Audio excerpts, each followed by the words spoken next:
to Get Real with Asil, a women empowerment podcast hosted by Asil Al-Baba.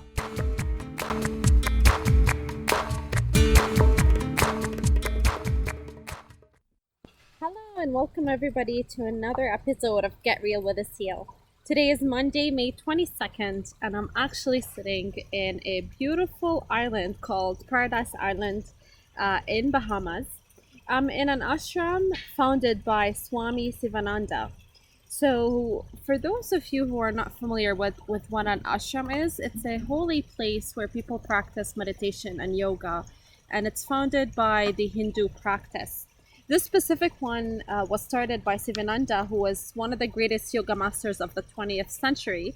He's an inspiration behind many different centers around the world. His teachings are summarized in 6 words: serve, love, give, purify, meditate, and realize. So these are the teachings of the founder and everything the yogis around me are trying to instill in today's ashrams. So Swami was known for his sage and humanitarian attitude. He was an inspiration behind the international yoga centers that were founded around the world. He has helped tons of people in his lifetime, and he has enriched over millions of lives through 300 of his personal books. So this guy wrote 300 books. I can't believe that. It's just such a great accomplishment. But what I'm going to read to you now is actually, I registered for this course called The Power of Positive Thinking while I'm in the ashram. And actually, before I read to you some stuff from the course, I want to share with you the daily practice or the daily schedule that we have, because it's really rigorous looking at it. And it's my day 1, and I had woken up at 5:30 by the sounds of the bell. So coming from Toronto, a busy, crazy place where I struggled to get out of bed at 7 or 7:30. Here, I woke up at 5:30 and I was at peace and tranquility.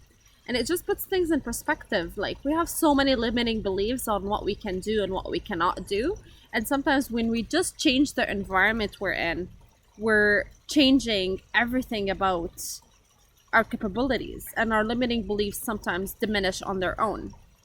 So here, what we do is we wake up at 5:30, get ready, and then we do morning Satsang, which is meditation, chanting, and lecture.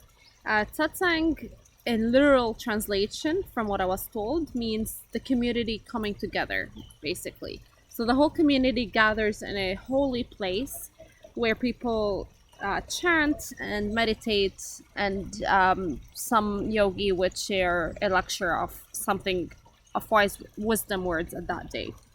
Then from 8 a.m. to 10 a.m. we do yoga, and the yoga is by the beach, so you're looking at the beach, and it's just beautiful setting. At 10 we have brunch, and the brunch is actually vegetarian. There is actually cheese, and I don't think there's milk. There's almond milk, but there's no eggs, there's no meat. It's just a very purifying diet. It's actually very healthy, and I really enjoyed it. I'll take a picture and post it on Instagram, and you guys can follow me and follow all these different things I'm gonna be sharing with you today, because this is just an incredible experience, out of this world, and a little bit weird at certain points throughout the day. I felt that I'm completely not sure what's going on around me, but I'm still enjoying it nevertheless. At 12, I had a positive thinking lecture. Right now I'm recording this, it's at 2.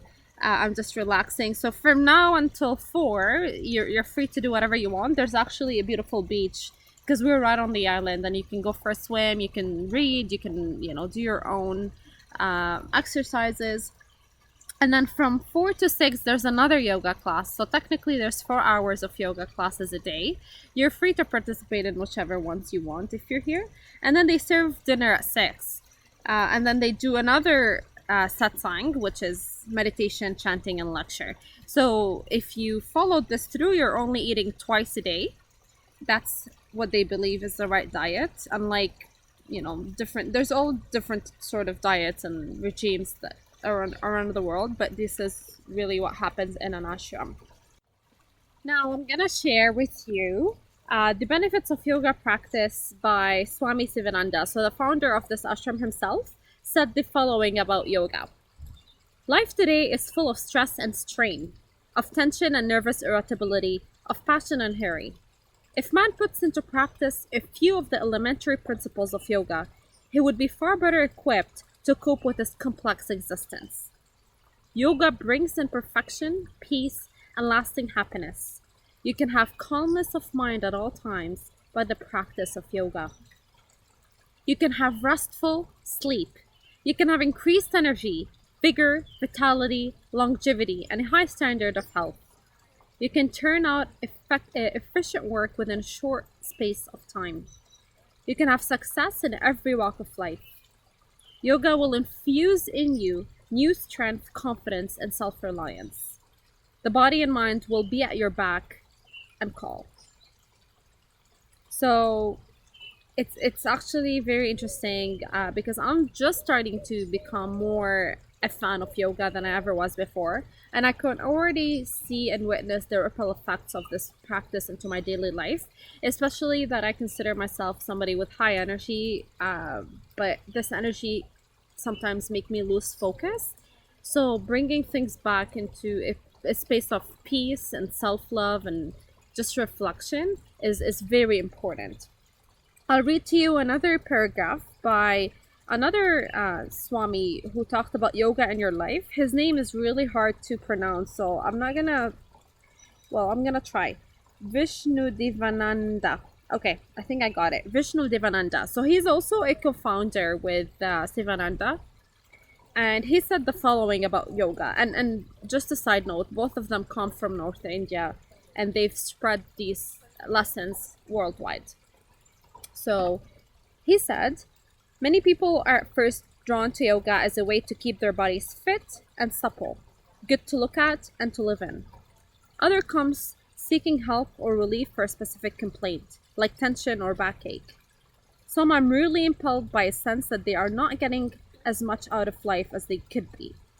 Whatever your reason, yoga can be a tool, an instrument for you, giving you both what you came for and more. To understand what yoga is all about, you need to experience it for yourself.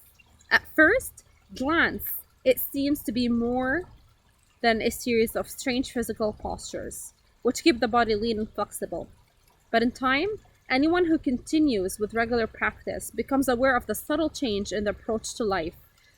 For through persistently toning and relaxing the body and stilling the mind, you begin to glimpse a state of inner peace, which is your true nature. It is this that constitutes the essence of yoga. This self-realization that we are all seeking, consciously or subconsciously, and towards which we are gradually evolving. So this is just very interesting because I asked myself that question, what did I come to yoga finding? And I think for me, I suffer a lot from back pains, shoulder pain, even some pain in my knees and joints. And I think to myself that I'm only 27. Why am I experiencing all these pains? And if I start at this pace and level at this stage in my life, what would happen to me after I have kids? And what would happen to me when I'm 40 and 60? So things are already negative from the outlook I have on my body. I personally don't want to continue living my life in pain. This is what I came to yoga for. I'm trying to find inner peace, but also strengthen my body and defy all the limitations that I've set to myself. And it is a challenge on many levels. So I'm sharing my experience from the ashram this week as I go. Earlier today, I listened to some of their chanting, so I will be recording some of them and sharing it with you in later episodes.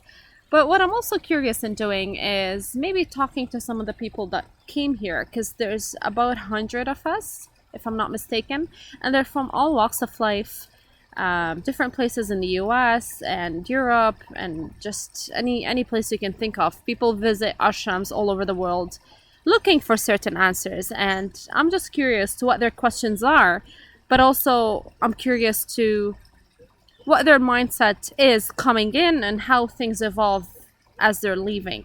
So I'll share that with you as I go along. I'll share with you my own personal perspective. Like I said, today is day one.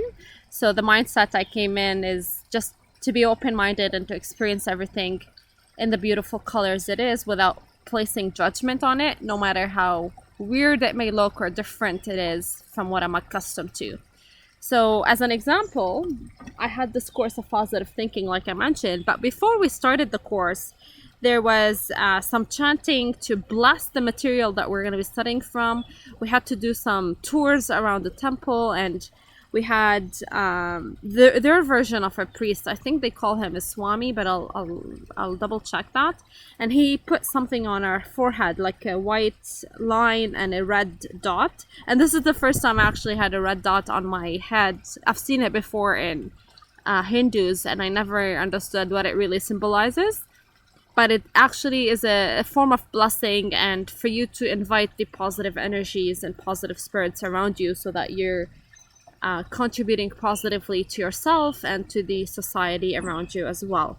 So far so good. I've only been here for half a day, so there's not much to tell you yet, but I'm about to go dive into the beautiful beach, so I'll keep this episode short and simple. I look forward to future episodes with you and to share a lot more of my experience here and beyond. Let's wrap this up. I look forward to future episodes where we can learn, grow, and get real together. Take care.